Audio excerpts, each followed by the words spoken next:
kita akan diskusi bilangan kompleks. Bilangan kompleks.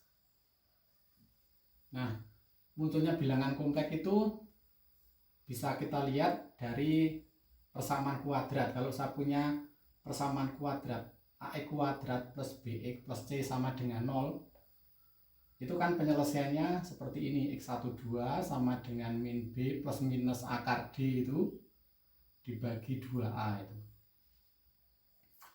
Nah, masalahnya kalau D-nya itu negatif, itu ketemu akar bilangan negatif.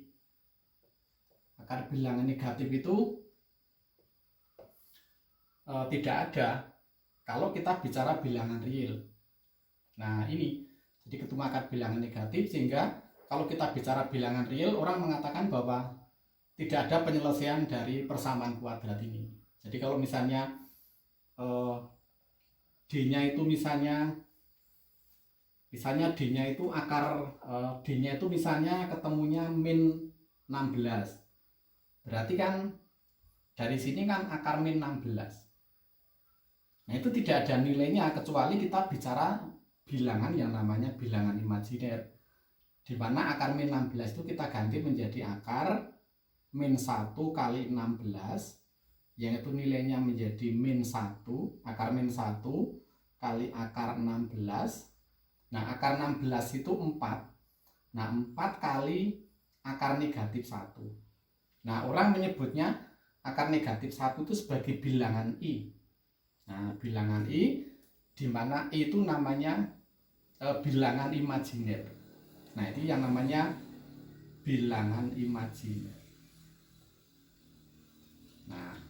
Nah, konsep bilangan imajiner itu nanti juga berlaku sifat-sifat aljabarnya. Jadi misalnya I kuadrat itu ketemunya akar negatif 1 kuadrat, yang ketemunya negatif 1. Kemudian I pangkat 3 itu berasal dari I kuadrat dikalikan I, yang ketemunya min I, dan seterusnya, di mana I pangkat 4 itu lalu menjadi ketemunya I, dan seterusnya. Nah, itu namanya bilangan imajiner. Nah, kemudian apa bedanya bilangan kompleks sama bilangan imajiner? Saya kasih ilustrasi begini. Misalnya saya punya persamaan kuadrat gini. Set kuadrat min 2 set plus 2 sama dengan 0. Kalau ini kita selesaikan menjadi set 1, 2 sama dengan min B.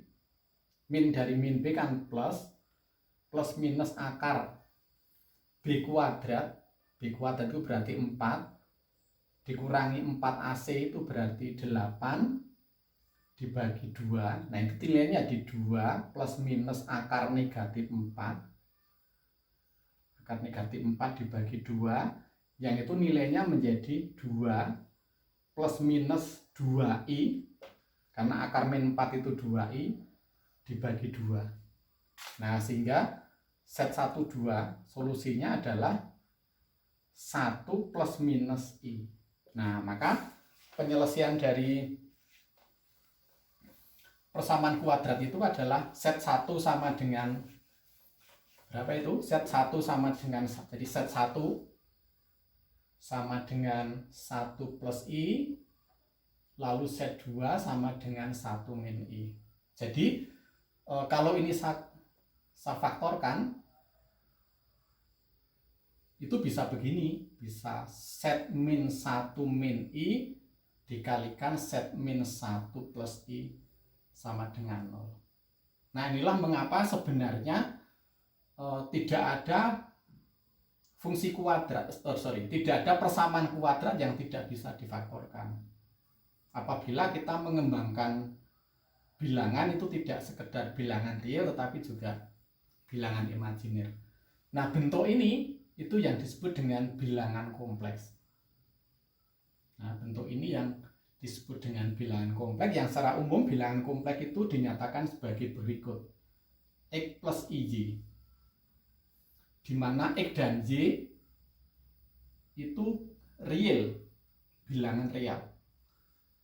Orang menyebutnya X itu namanya bagian real. Bagian real dari set, atau biasa disingkat dengan real set. kemudian Y itu disebut dengan bagian imajiner.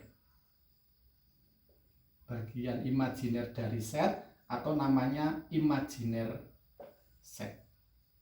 Nah, jadi X-nya itu bagian real, Y-nya bagian imajiner. Maka Anda bisa membuat X dan Y itu sembarang, yang penting bilangan real. Nah, semuanya itu masuk namanya bilangan kompleks. Maka contoh bilangan kompleks itu misalnya set sama dengan 1 plus I, atau set sama dengan 4 min 2I, atau set sama dengan 7I, atau yang lain bahkan set sama dengan 10. Itu semuanya merupakan bilangan kompleks. Yang pertama itu set sama dengan 1 plus I, berarti X-nya 1, Y-nya 1. Ini X-nya 4, Y-nya min 2. Ini X-nya 0, Y-nya 7. Ini X-nya 10, Y-nya 0. Nah, jadi semuanya itu termasuk bilangan kompleks. Nah, lalu setiap bilangan kompleks itu selalu mengandung X dan Y. Jadi ini misalnya 1 plus I itu kan X-nya 1, Y-nya 1. X-nya 4, Y-nya min 2. X-nya 0, Y-nya 7. X-nya 10, Y-nya 0. Maka setiap bilangan kompleks itu selalu dinyatakan dalam dua bilangan berurutan. Jadi seperti ini. Jadi set sama dengan X plus Y itu identik dengan titik X, Y. Karena tidak ada bilangan kompleks yang tidak mengandung nilai X dan Y. Seperti misalnya set sama dengan 1 plus I, itu kan identik dengan titik 1,1. Set sama dengan 10, itu identik dengan titik 10,0. Nah, maka bilangan kompleks itu bisa dinyatakan dalam sebuah sistem koordinat Kartesius itu. Ini sumbu Y, orang menyebutnya itu sebagai sumbu imajiner, ini sumbu real. Nah, semua titik yang ada di sini itu bisa kita tempatkan di sini. Misalnya set sama dengan 1 plus I, itu kan identik dengan titik 1,1. Nah, ini nilainya set sama dengan 1 plus I, atau identik dengan titik 1,1. Ini kan satunya di sini, lalu Y-nya juga ini angka 1, di sini juga angka 1. Demikian pula X, Y sembarang. Nah, ini X, Y sembarang di sini. Ini X, Y sembarang. Maka ini X-nya, ini Y-nya, ini X-nya. Jadi seperti ini. Nah, ini Y-nya, ini X-nya, lalu Y-nya yang ini. Y-nya yang ini. Nah, sistem koordinat yang digunakan untuk menjelaskan bilangan kompleks itu namanya disebut dengan sebutan diagram Argand. Jadi diagram Argand itu adalah sebuah sistem koordinat yang digunakan untuk menjelaskan bentuk bilangan kompleks. Nah, oleh karena itu, karena sistem bilangan kompleks itu bisa dinyatakan dalam diagram Argand, maka kalau kita buat bentuk umum, ini X, Y, maka praktis ini X-nya, ini Y-nya, ini Y-nya, ini X-nya. Nah, lalu kita bisa buat segitiga siku-siku di sini. Nah, ini namanya R. Ini namanya R, ini sudut theta. Nah, sudut theta itu orang menyebutnya sebagai sudut argumen. Sudut theta itu diukur dari sumbu X positif berlawanan arah dengan putaran jarum jam. Maka theta itu disebut dengan argumen. Argumen. Lalu R itu sering disebut dengan besarnya bilangan kompleks. Dan dari dari segitiga itu nilainya sama dengan akar X kuadrat plus Y kuadrat.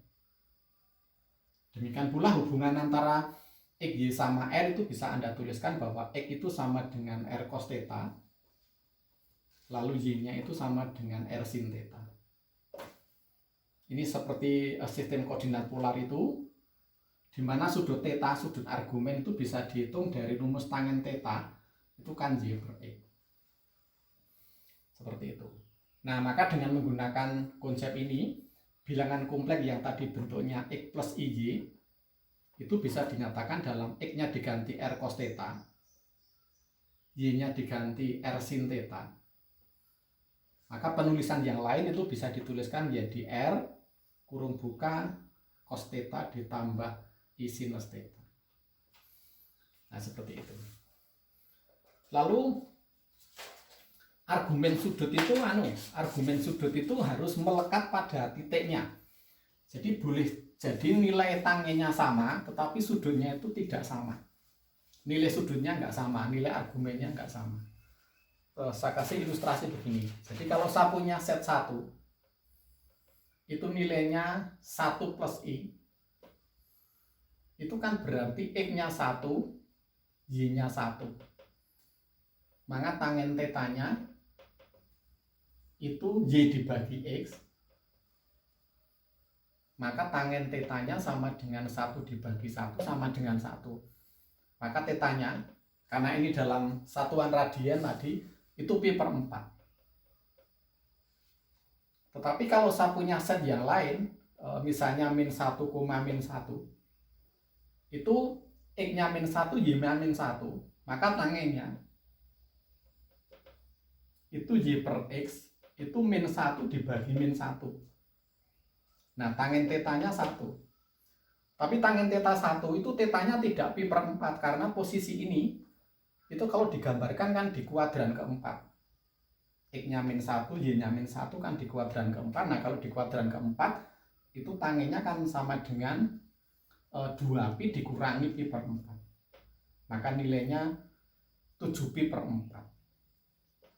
Nah, ini contoh bahwa tangennya sama-sama 1.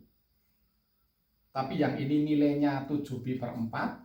Ini tangennya 1, nilai tetanya itu pi per 4. Karena apa? Kedua titik itu berbeda.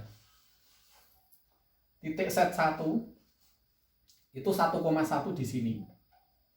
Ini titik 1,1 yang mewakili 1 plus I. Maka sudutnya ini pi per 4. Sedangkan titik ini itu, titik min 1, min 1 itu di sini. Jadi X-nya min 1, Y-nya min 1. Nah, di sini, di sini. Maka sudutnya lalu ini. Nah, sudutnya ini. Ini titik berapa? Titik min 1, min 1. Berarti sudutnya ini. Dari sini diukur dari sumber positif.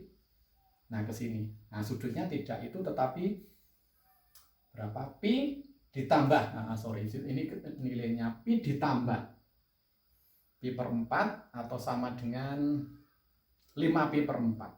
Nah, 5 pi per 4. Nah, seperti itu.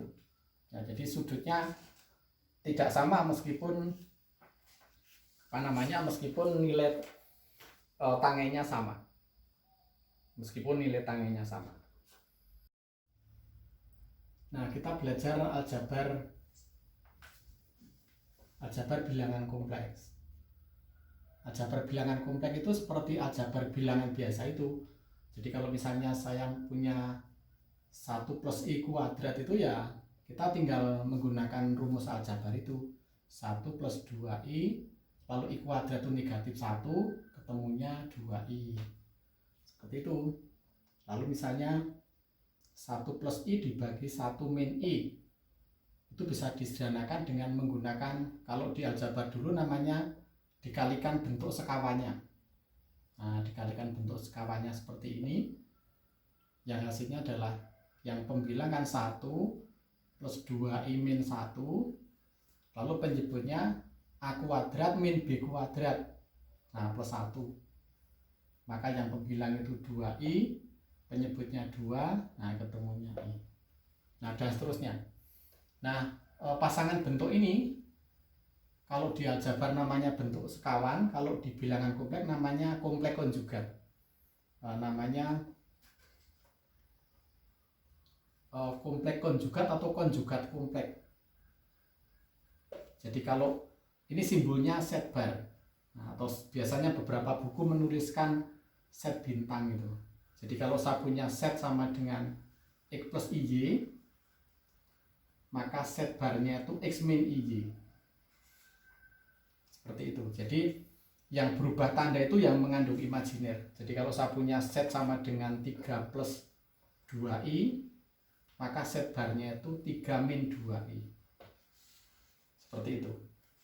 Kalau saya punya set sama dengan min 3 plus 4i, maka komplek konjugatnya adalah ini tidak berubah, lalu yang belakangnya berubah.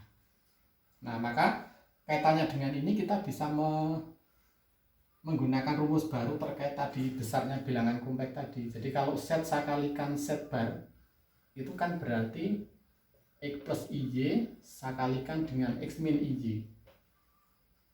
Hasilnya berapa? Hasilnya adalah X kuadrat plus Y kuadrat. Dan ini adalah R kuadrat. Maka lalu R itu, yang tadi namanya besarnya bilangan kompleks, itu adalah akar dari set dikalikan set bar. Ini bentuk baru dari operasi operasi perhitungan besarnya bilangan kompleks dengan menggunakan kompleks konjugat. Kemudian aljabar yang lain, yang ketiga misalnya, dua bilangan kompleks itu dikatakan sama apabila bagian real sama dengan bagian real, kemudian bagian imajiner sama bagian imajiner. Jadi kalau saya punya X plus IY kuadrat itu sama dengan misalnya apa? Sama dengan 2i. Kemudian Anda ditanya berapa X dan Y yang memenuhi, maka yang sebelah kiri bentuknya begini, 2xy min Y kuadrat, sebelah kanan 2i. Maka yang real sebelah kiri ini, nah sebelah kanan realnya 0. Kemudian imajiner yang kiri sama dengan imajinernya yang kanan 2. Nah, dari sini Anda bisa menentukan nilai X. Atau yang lain misalnya ini. Bagaimana kalau ini misalnya 2x gitu misalnya. Atau 2xi gitu. Ya sama, sebelah kiri itu hasilnya gini. Sebelah kanan 2xi. Yang real sebelah kiri itu bagian realnya ini, sebelah kanan bagian realnya nggak ada. Kemudian sebelah kiri bagian imajinernya 0, sebelah kanan bagian imajinernya 2x. Nah, dari sini Anda bisa menentukan nilai X dan Y juga. Itulah beberapa konsep operator operasi aljabar bilangan kompleks. Lalu ada hasil penting yang lain yang dikenal sebagai rumus Euler. Rumus Euler itu muncul dari rumus ini, rumus deret itu, 1 plus X, lalu X kuadrat 2 faktorial, lalu X pangkat 3, ini dan seterusnya itu. Nah, kalau X-nya saya ganti I theta itu, dimana I-nya itu akar negatif 1 kan, setiap harga X diganti I theta. I theta pangkat 2, lalu 2 kuadrat, plus I theta pangkat 3, lalu 3 kuadrat, lalu ditambah I pangkat 4 itu. Nah, kalau kamu kelompokkan, itu jadi gini. Lalu menjadi min, lalu menjadi min, I pangkat 3 kan min I. Theta pangkat 3, 3 faktorial, ini plus dan seterusnya. Nah, kalau kamu kelompokkan menjadi begini. Yang real itu ini. Anda bisa buktikan lalu menjadi plus begini. Lalu min, lalu plus I. Nah, yang imajiner itu theta, min, theta pangkat 3, 3 faktorial, lalu plus. Nah, ini kan yang depan itu kan deret kosinus. Lalu yang belakang itu deret sinus. Nah, lalu ada rumus seperti itu. Itu yang disebut dengan rumus Euler itu. Jadi E pangkat E theta sama dengan cos theta ditambah I sin theta. Nah, ini bisa diangkatkan. Bisa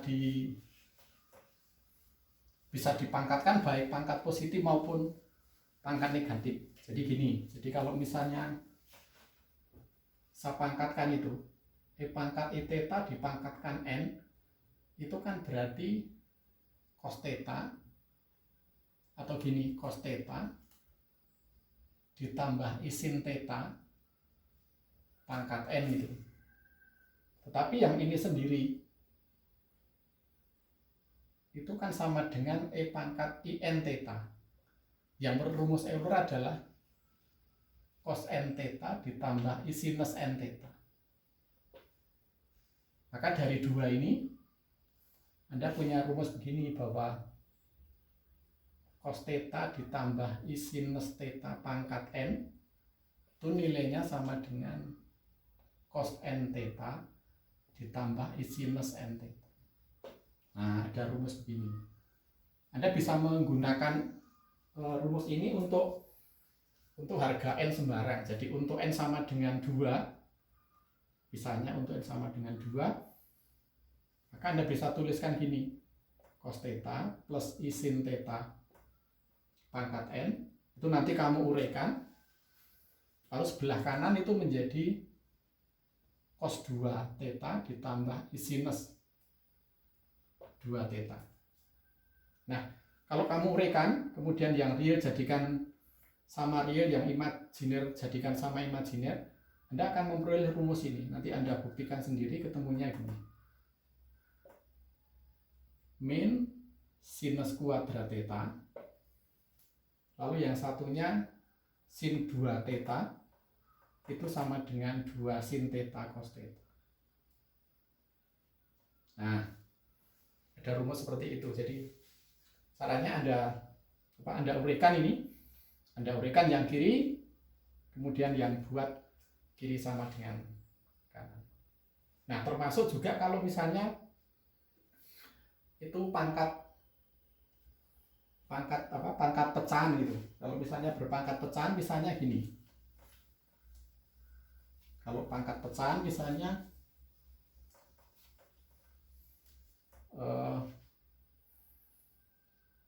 misalnya akar pangkat 3 dari 8. Nah, ini pangkat pecahan. Itu nilainya berapa?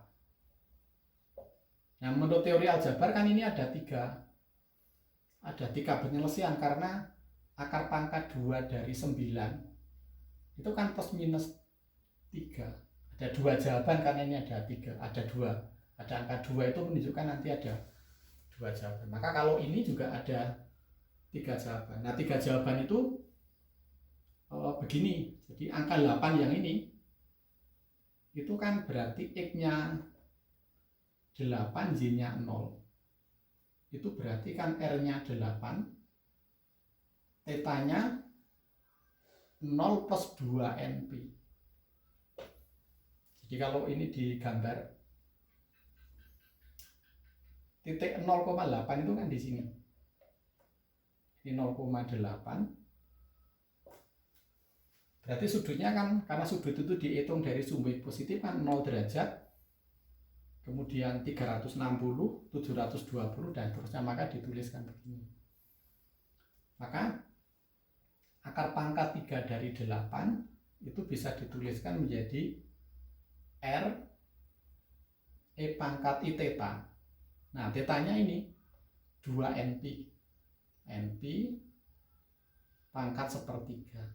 Nah, nilainya menjadi 8 pangkat sepertiga itu 2 E pangkat I 2/3 NP.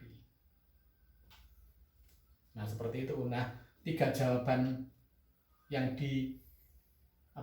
diinginkan dari sini, Anda tinggal mengganti harga N itu 0, 1, 2, 3. Jadi 3 jawaban itu diperoleh dari ini.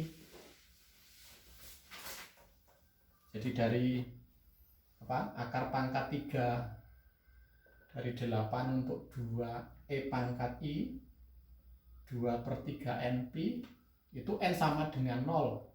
Itu berarti akar pangkat 3 dari 8 itu 2. Kemudian N pangkat 1, maka 3 begini sama dengan 2 E pangkat I 2/3 pi, itu menjadi 2 Kosinus 2/3 pi ditambah sinus 2/3 pi. Ketemunya kan 2 kosinus 2/3 pi itu kan di kuadran kedua itu cosnya negatif, berarti menjadi min setengah ditambah i setengah akar 3, ketemunya menjadi min 1 plus i akar 3. Kemudian yang terakhir n sama dengan 2, berarti sama dengan 2e i 4/3. Kalau ini diganti 2 kan 4/3 pi. Nah, sama dengan dan seterusnya. Maka ada 3 jawaban. Jawaban pertama, jawaban kedua, jawaban ketiga. Demikian seterusnya untuk nilai yang lain. Sampai di sini dulu. Terima kasih atas perhatiannya.